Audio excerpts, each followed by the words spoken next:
All right, quiet on the set. All right, gotcha. This weekend SEC football promo. Take 2.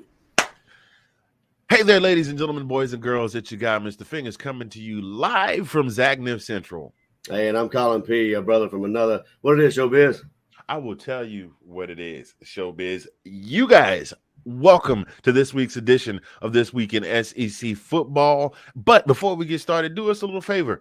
If you're watching us on the YouTube, go ahead and hit the like and subscribe button if you have not done so already. We appreciate you much. And if you want to be a contributor to the show, a little something to help the cause, right down there in the bottom, in the lower third, in the crawl, rolling across your screen is the address for our Patreon page. We got some great perks for those of you that are contributors and regular viewers of the show, because we appreciate you so very, very much. So, Colin, my man, I think it's time to get this show started. What you say?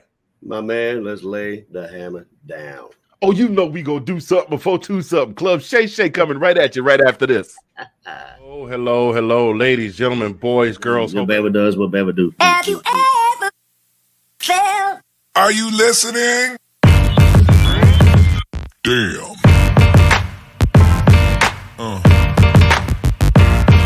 Yeah.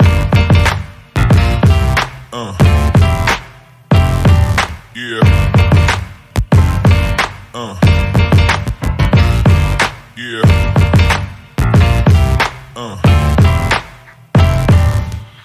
Wait a minute, freestyle. It's Mr. F-I-N-G-A to the Z, rocking on the microphone with Colin P. from the DMV. And he is me, and we are 3 talking about the SEC. Word.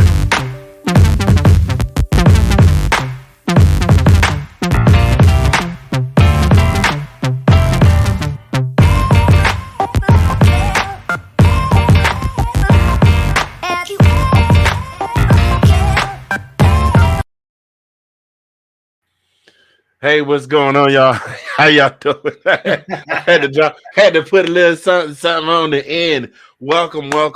It is Friday.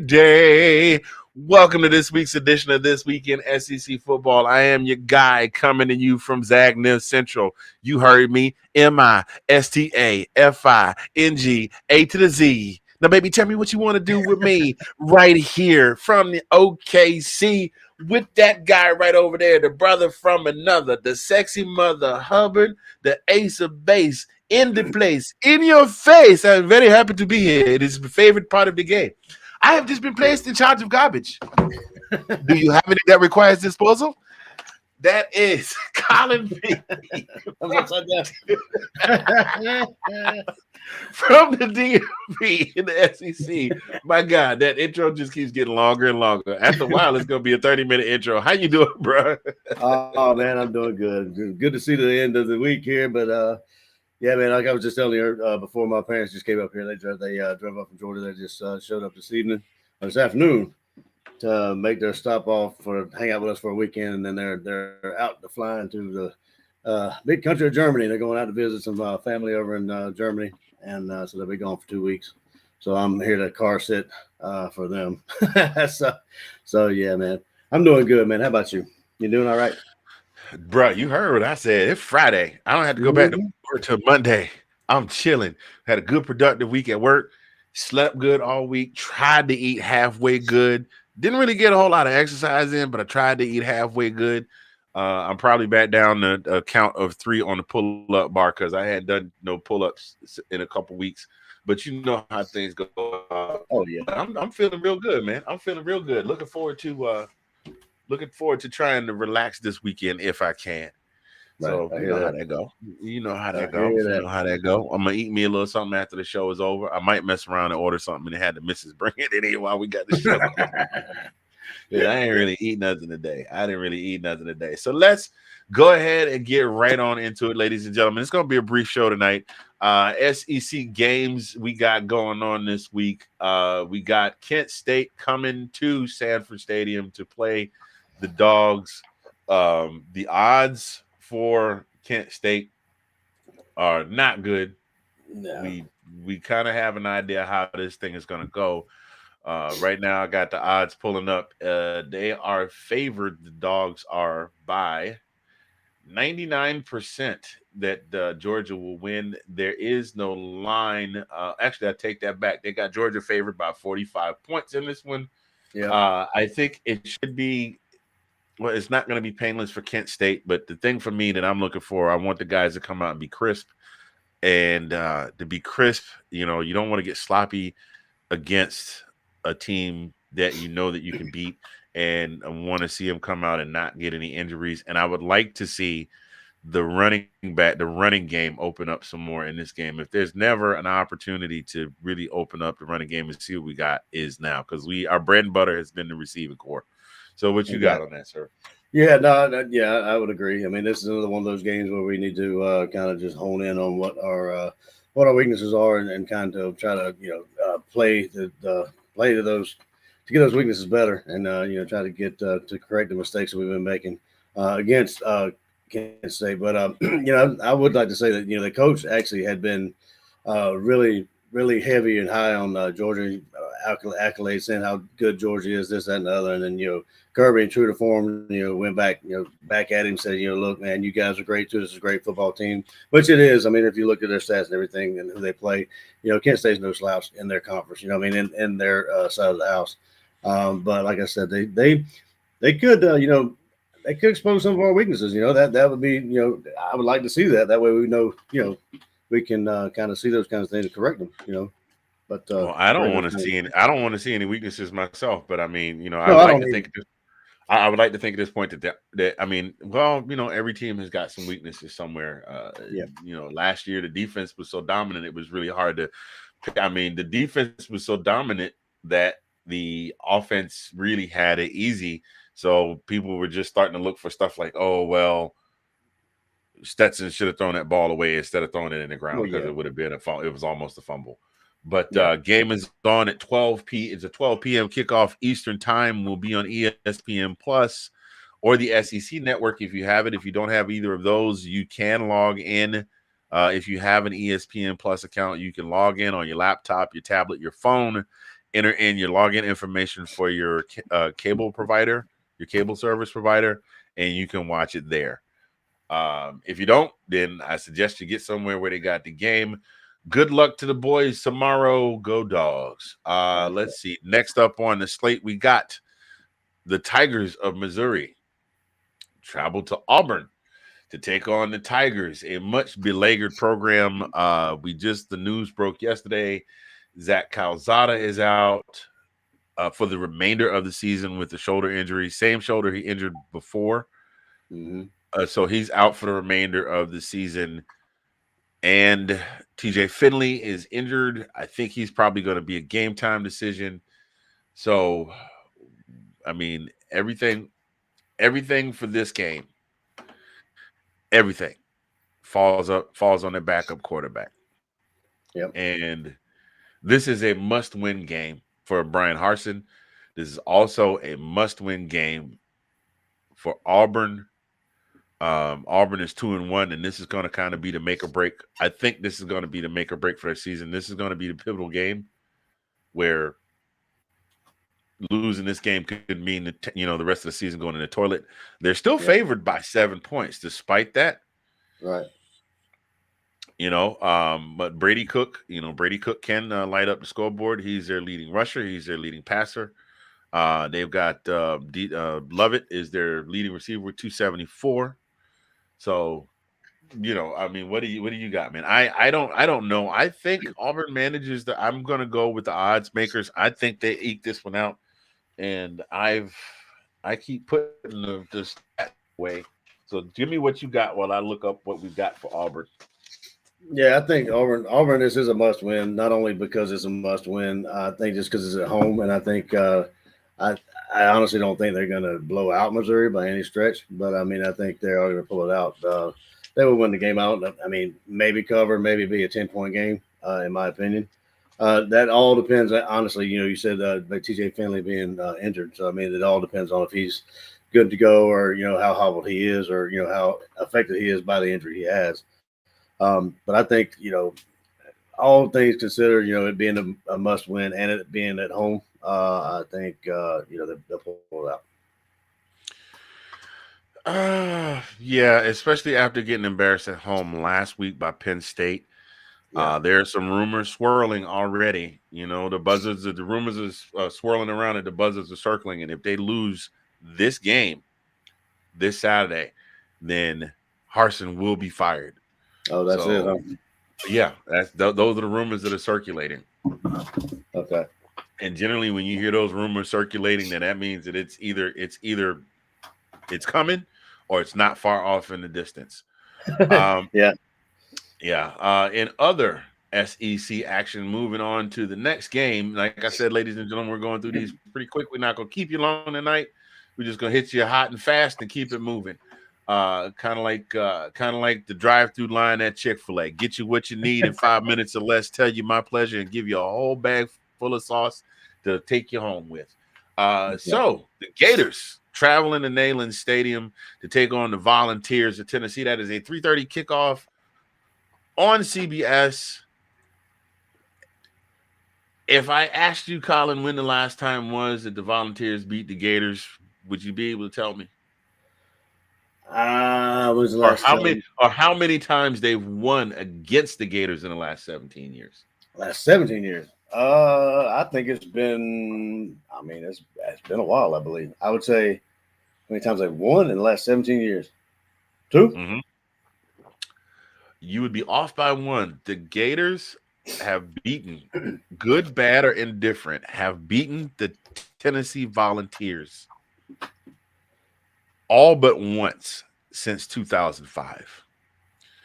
The Tennessee Volunteers are very heavily favored. They're 3-0. They're looking really good.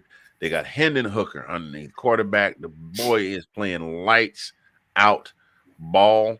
Where you got Wright leading this pack with 231 points, 231 yards rushing so far. Tennessee is scoring 52 points a game. Florida is getting 25. They're averaging over 500 yards a game. I think this is a game that Tennessee is going to come in and dominate. They're going to shake that monkey off their back. Yeah, and I'd agree with that. And plus, you got Richardson. He's struggling. You know what I'm saying? He's got to find his game. And I don't know if it's going to be this game with or this game against Tennessee, because I mean like you said, they're balling out right now. I just don't think Florida's got it this year. I'm with you. So you think Florida's going to regress a little bit into Mullinville? I do believe so. I mean, like you're looking at it, yards allowed for Florida. I mean, they're allowing 373 yards. And Texas is racking up almost 200 yards more than that per game. Yeah. I don't see Florida having the weapons. I don't know necessarily about the discipline, but I don't see them having the weapons. And honestly, I don't see them having the suck up a gutness. I don't know what it is I'm trying to say, but that's the phrase that I'm going to use. We talk about sucking up a gut. I don't think they have it in them. I think if Tennessee takes off and goes running, I think it's a wrap. That's just what I got. Look at the rushing yards they allowed. I mean, almost 200 yards they really allowed rushing, and 178 yards passing. Florida has, and but at the same point, Tennessee's allowed 261 passing yards. So I mean, I don't know, but I still think Tennessee's going to whip them pretty handily, and plus being in Knoxville. So I mean, it's in Knoxville. So that's another thing that's going to not be in Florida's advantage. So. Yeah, I'm with you 100% on this. I think that Tennessee finally shakes the monkey off their back. I don't know that it means that the series will start to even out, but Josh Heupel's got a good thing building at Tennessee, I do believe. Yeah. So we'll see if this could be the beginning of the turn of the series. Again, that's a 3:30 Eastern PM kickoff time on CBS. Our next game that we got coming up, this one I have excuse me. This one I have as my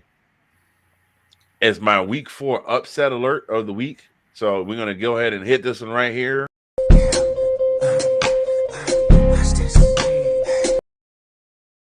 Mm-hmm. This game is my week 4 upset alert of the week. Upset alert, upset alert, boop, boop, upset alert, boop, Boop. Arkansas travels to College Station to take on Texas A&M. Number 10, Arkansas. Number 23, Texas A&M. Actually, I'm not going to call it an upset. I'm going to go ahead and just call it. I think that this is going to be a rough one for Jimbo and the boys. Even though Arkansas is not favored in this game, they're not favored. It's only a 2-point favorite. Right. They're only a 2-point favorite. And like I said last week, if you hold your opponent to 9 points, you should beat them by more than 8. They aren't. A&M is not clicking on all cylinders offensively. Right. They can't. They're having a hard time moving the ball. They're averaging 20.7 points a game. You can't do that. And you're talking about an Arkansas team that's running up almost 40 a game in the last 3 weeks. So for me, and the reason that I call this an upset is just because of all the yip-yapping that Jimbo Fisher has done. I mean, Jimbo Fisher has been yip all off season long, and he has been very, very quiet this season. And so I mean, I guess and to some people it doesn't matter how you win as long as you win. But I mean, if you're squeaking by every single game, you could be 12-0, but they will change your name to the Texas A&M Squeakers. That is for sure, 100% for sure. Good Lord have mercy. If this thing wasn't running so slow, I'd already have the thing queued up to be playing. There it is. There we go. What's Texas A&M doing, Debo?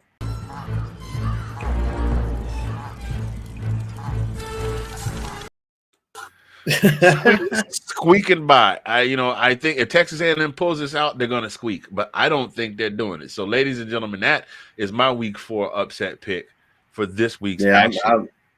You know what? I'm with you. I'm on the KJ. The KJ fan, KJ Jefferson fan. Train. He's been doing well, man. He's got what does it say? Six touchdowns, 770 yards. And he's got Sanders. He's got 3 touchdowns. So I'm thinking it's going to be quite a larger victory for Arkansas than people give it. It's A&M's picked by 2, but it's going to be an outright win, and might be an outright win by 10, maybe 10 points, maybe 2 scores. I'm thinking.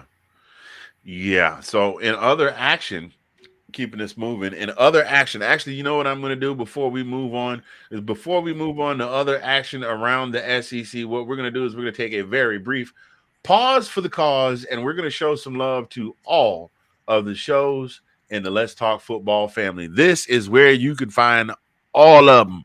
All of them. Take a look.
And that is where you can find all of them. Let's Talk Football. Let's Talk Football, the Roundtable. Let's Talk Football, Ladies Takeover. Fantasy Football in the morning on Sundays.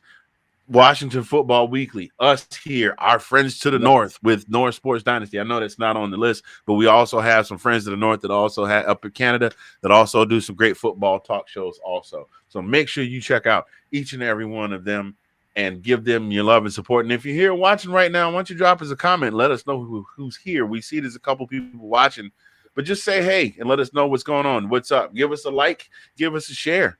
Give us a subscribe if you haven't done so already. And then those of you that are casually catching this later on the replay on YouTube, hey, what's up? don't just stop here with this video. Check out some of the other ones as well.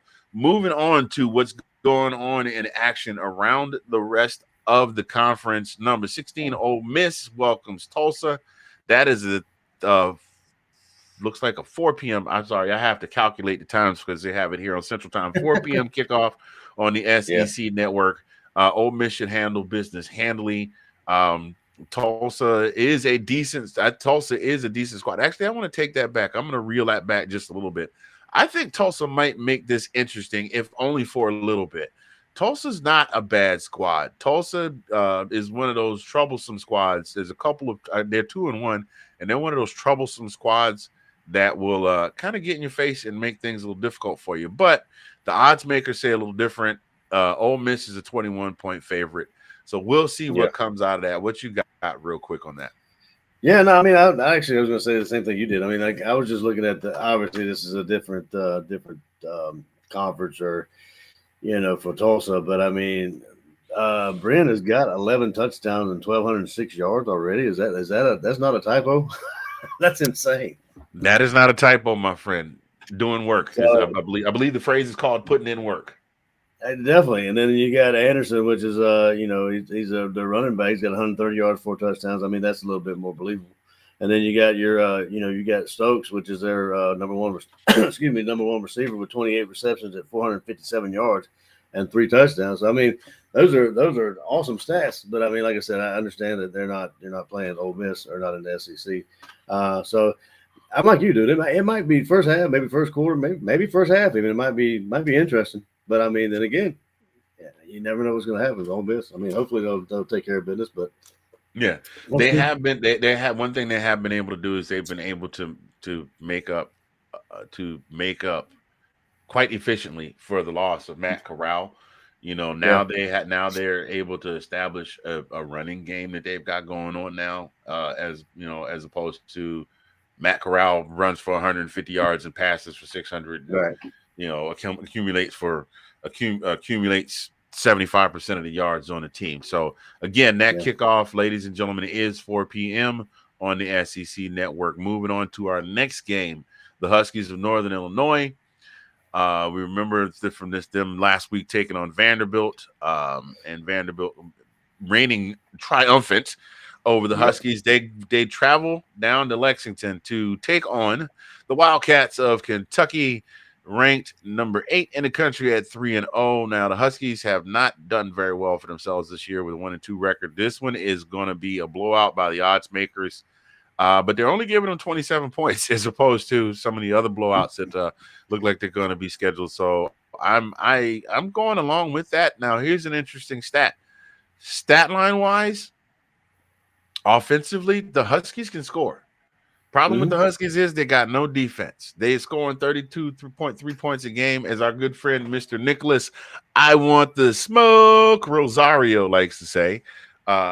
We suck. We got a great offense, but we have no defense. And they're allowing 34 points. They're allowing more points than they're scoring. And the last time I checked, math tells us that if somebody else gets more than what you got, then they got more than what you got. So absolutely. That's going to be the tell if Kentucky exploits the weaknesses in their defense. I see this one being, I see Kentucky scoring at least 40 tomorrow in that game. We already talked about A&M and Arkansas. We're going to move on to another game that I know that at least everyone in Nashville and in Tuscaloosa will be watching. That is the 3-1 Vanderbilt Commodores. I still love saying that because I'm happy for them. Travel to Tuscaloosa to take on the Crimson Tide. They are being given less than a snowball's chance in hell, in a microwave, wrapped in a tinfoil ball. 40.5 is the favorite for Bama. I tend to agree. I think Vanderbilt has been excellent this season in comparisons to years past, and with their first 4 games start. But we're talking about Bama. Say what you want to say. We're talking about Bama. And Colin, what is that phrase you have that you always say about? And your Bama does what Bama do. The truth of that. Exactly right. That is There's a whole lot of truth in that. Bama's going to go and do what they do. They're playing at home in Bryant-Denny. They're not going to lose to Vanderbilt. Although I will be interested to see if Vanderbilt can at least put up 21 points. I think if Vanderbilt can at least score 3 touchdowns, they can consider this game a success. Oh, yeah. Seriously. I think so, 3-1 start to the season, put up 3 touchdowns on Bama when they're just, Vandy's averaging 42 points a game. Now, they have not played an opponent as formidable as Alabama, and Alabama's got a doggone good defense. They're only allowing 8.7 points a game. So we'll see how that turns out. Good luck to you, Commodores. We are all in your corner. May the odds forever be in your favor. Moving on, and that one's on the SEC Network with a 7:30 kick. Moving on to the next game in the league here. We'll get into this one, and then we'll take a brief pause for the cause. This next game, New Mexico, the Lobos of New Mexico travel to Baton Rouge to take on them Tigers. Oddly enough, even though the Lobos are actually 2-1, that's pretty good. 27.3 points a game. They're only allowing 13 points a game, but we're talking about the New Mexico Lobos against the Tigers of LSU. I don't know. I mean, if they go in there and they hit LSU in the mouth, what do you think of the realistic chances of at least keeping them at bay for most of the game? Oh, that's yeah. I mean, keeping them at bay is one thing, and just keeping them at bay, but ultimately LSU is going to pull away, in my opinion. I mean, they're going to pull away, and it's going to be for good. I mean, I don't know if New Mexico State or New Mexico will have a chance on this. You know what? That 31.5 spread kind of little deceiving, you think? A little deceiving, yeah. I'm almost ready to take the under. I mean, I would go under that. Yeah, the over under is 45 on this one. Yeah, I'm saying the spread. Like I think, I don't think LSU's going to cover the spread. Yeah, well, I got to give Daniels his props. I think he's finally starting to find his stride. It looks like he went back and refocused his efforts after that loss. So we'll see what they get out of that. So before we get into this last game on the slate for the SEC this week, we're going to give a little shout out to one of our Let's Talk Football guys who's got a great venture going on that we think that you need to check out. We'll be right back after this pause for station identification.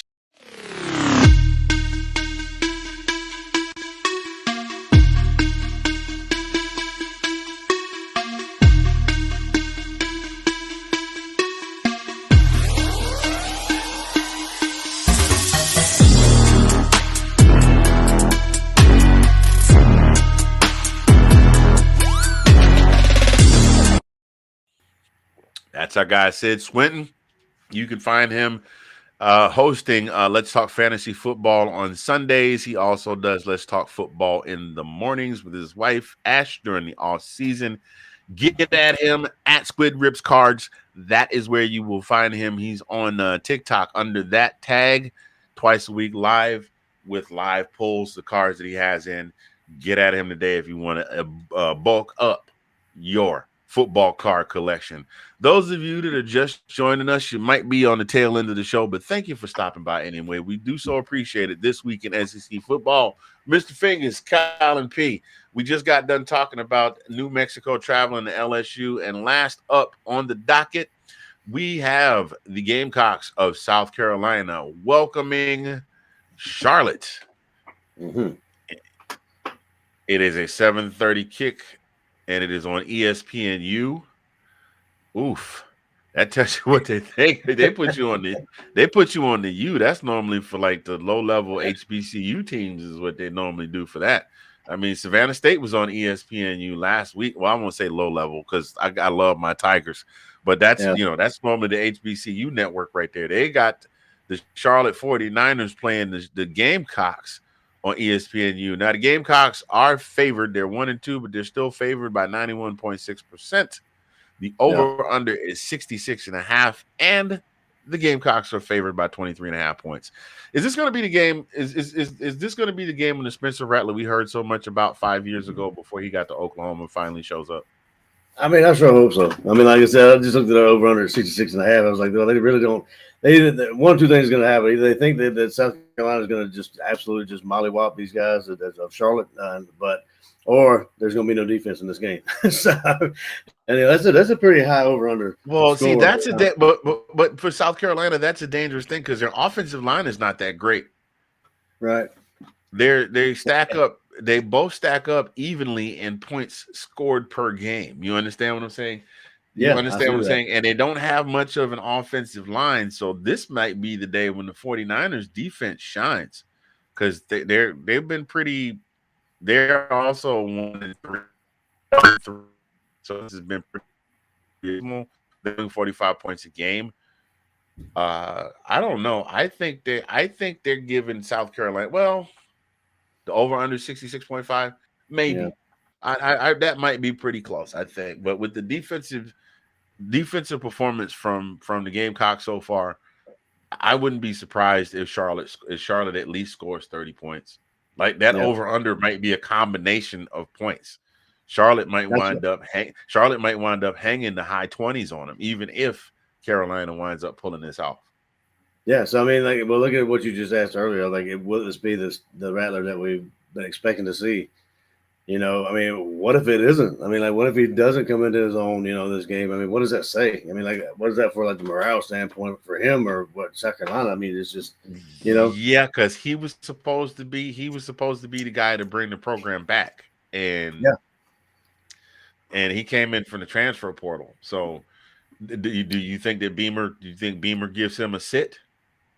Oh, I don't. Well, I don't really know. I mean, who do they got to back him up? I mean, I have to do my homework on that. I mean, I really don't know if they got anybody that's. I mean, he transferred there to play, so I mean, I don't know at one point he has to do so bad as to get benched. I don't know what that would be, but here's what I'm looking at. Forget the fact that the kid was highly touted. He was a big star coming in to Oklahoma. Forget the fact that he's, he was their primary quarterback coming from Oklahoma, transferring in. Forget all of that. Your job as a football coach is to put your best players on the field. And if Spencer Rattler is not your best player, then he might need to have a seat, is what I'm talking about. Right. I mean, I agree with that. I mean, he's got 5 picks. I mean, Luke Dottie. Was their starter last year. That would be their second stringer. Okay. So, Luke Dottie Jr. from Myrtle Beach. So he would be their second stringer behind Rattler. And he was – at least he played with a little more fire and vinegar in his veins than Rattler did, I think. Yeah. I mean, I'm just kind of – I don't know. I mean, what do you think? Is he shell-shocked? I mean, he said all that stuff about coming over and, he thought the SEC would be an easier fit for him. He's finding that not to be the case. It seems to be not the case that he thought it was going to be. So, I mean, I don't know. I mean, I hope he does well against these guys. Like I said, this is Charlotte. So, I mean, he's supposed to do well against these types of teams. Hopefully this will clear the cobwebs out of his head or something. But you understand my point. They're 1-2. Last week they got beaten so badly at home that the fans left the stadium before halftime. Well, yeah. If that was against us. So. if Charlotte keeps the game close in front of that home crowd that just watched South Carolina get embarrassed last week, and the fans start leaving the stadium and they start booing, Beamer's going to have to do something. Yeah, and did you see what he said the other day? Or I don't know if it was an article or was it on television? You mean the speech he gave to his happiness and sunshine and rainbows, and we got all these great exactly. Yeah. He said, I know nobody wants to hear this, but we are making progress. Nobody wants to hear that. That kind of. Well, I mean, I don't expect you really to say. I don't know. I beg to differ. The Gamecock squad I saw last year was a lot more competitive. They weren't always necessarily in games, and they got beaten. They got beaten, but I mean, they managed to battle their way through a lot of games. This team, no. I mean, the only game in the East, the only 2 games in the East that I don't have the schedule pulled up in front of me, but the only 2 games in the East they really just kind of got blown out was Georgia and Kentucky. But they played everybody else tight and close. I mean, of course they weren't going to be able to beat Clemson, but what are you going to do about that? So Well, yeah, I mean, and if you remember, the South Carolina was one of the teams, if not the team, that you and I were worried most about. For Georgia's yes, sake. It was, this coming season, yes. Last season, not so much, but we were like, well, we wonder if they'll be improved. We see who they are, who we thought they were. You want to crown them? yeah, Go ahead and crown them. yeah, exactly. So But yeah, that's definitely not what I was looking for or expecting to see out of South Carolina. But hey, yeah, we'll see what happens. yeah, we definitely see what happens. Now, on that note, ladies and gentlemen, we have come to the end of this week's week 4 recap on This Week in SEC Football. I didn't put the graphic up for the 2-minute warning because we know what the 2-minute warning is. That's when we give you a little something to send you on your way, a little something to thought to ponder, something to make you chuckle, a joke to tell around the water cooler, something to leave you with, when we it's here. Pump up the ball, pump up the ball, pump up the volume remix. Give you a little something to think about when we sign off here. And don't you do that again. I'm pointing at my mouth. Don't stop it. I can't talk today. Words are hard. Anyway, little something to keep you thinking after we finish up this show. So, Colin, I'm gonna hand the mic to you first and let you give your 2-minute warning. Man, I don't know. I just want to share something. All right, so it's just a little something from my job perspective or whatever. As people may know, I work for a large internet company type telephone type company. But anyway, that was a guy that I'm part of this Facebook group on obviously Facebook. And it's like the Real Husbands of Loudoun County or whatever. It's just a group of people in there. And people always have questions about, if you have a plumber, do you have an electrician, do you have this, that, and the other. So people just go in there and say, just try to help people out for their, and just kind of toss names around to help people out. And there was this guy that actually was from Alexandria, and he was having trouble with his internet or trying. He actually moved into a new apartment complex, and he was having trouble getting his FiOS lit up. And so somebody had pointed me or tagged me in the guy's post or whatever, and he was able to get to basically get an order submitted, but something was going on, and then it wouldn't go through correctly or whatever. And even though it didn't go through correctly, it'd take 30 days for him to get the internet right, so to get the install, which is crazy. So anyway, he actually pointed me into a fault or a incorrect situation with the ticketing system. That there was 100 people in that apartment complex. There are 400 empty units there, so those people will be wanting FiOS. So he actually put me on to an error in our ticketing system that I was able to fix. And then there was another guy who was able to move his install date to today. This was like 2 days ago. So I'm just saying, if you can help anybody out like that, that made me feel great. I was able to help him out, and he actually put me on to an issue within the company that I was able to fix, before somebody had to go through what he did, to go through all that. But anyway, no, it's just, I wanted to share that story, and it made me feel good. And the other guy actually got him, installed before the 30-day, what he was actually told. So yeah, we helped him out. So it was good. If you can help somebody out, by all means, help it out. Very nice, very nice. To get the air horn for that. That's the good air horn right there. Oh man, my 2-minute warning, ladies and gentlemen. I'm not gonna get philosophical on you. I'm just gonna tell you, look, it's the weekend. For those of you that work Monday through Friday, it's the weekend. Put your feet up, crack a little something cold or a little something warm if you like it. For those of you that are up northeast of here that are getting the fall weather already, I want to say I'm jealous, but kind of not. Because that gives me a couple more weeks to get my grass right for the fall and eventually for the winter. Crack a little something cold, crack a little something warm, put your feet up, light a fire, go for a walk, watch some football, just try and relax. Don't kill yourself this weekend trying to do all the stuff that you didn't do during the week. I mean, yeah, if you need some clean underwear, by all means, do some laundry. But other than that, get yourself. I'm saying, some folks have enough clothes to go 2 weeks and not have to do laundry. But just try. I'm just kidding. I digress. I can't with you right now, bro. What? Hey, all right. I'm sorry. Finish. I Finish just, it I up. just, I'm just saying, just take some time and enjoy yourself. Go for a walk. You know, look at your kids, spend some time with your kids, and look at them and go, "Wow, he grew too. He's grown a mustache." Joffrey, it has been a year. Do something.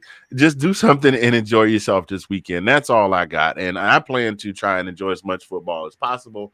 Maybe get out in the yard. I do have one thing that I do need to do that has to do with an errand, but it cannot be avoided. But other than that, enjoy your weekend and have a good time. And Man, ladies and I gentlemen, just go wanted to ahead. add to that is I walked out this morning to get my put my boy on the bus and it was 48 degrees, and I really just had to put one foot out the door and I had to turn right back around and put on something because I was not dressed appropriately for 48-degree weather. But I'm Hey, bro. actually happy to see that it's here. I'm happy to see fall's here because I am a fall guy, and I'm happy that it's here, man. So Hey, look, I was gonna tell you, you don't live in Georgia no more. It don't stay hot till November. that's right. Yeah, We got 4 seasons. We got 2 down there, hot and damn hot. yeah. Look, man. I remember growing up, like it wouldn't even start getting chilly till like 2 weeks before Thanksgiving. Maybe somewhere between Halloween and Thanksgiving, Oh yeah. something like that. But anyway, Sure. ladies and gentlemen, this is the truncated version of This Week in SEC Football with the recap. We appreciate you tuning in today. Make sure you tell a friend to tell a friend to tell a friend to check us out. We appreciate you. Thank you so much for tuning in. Enjoy the games tomorrow.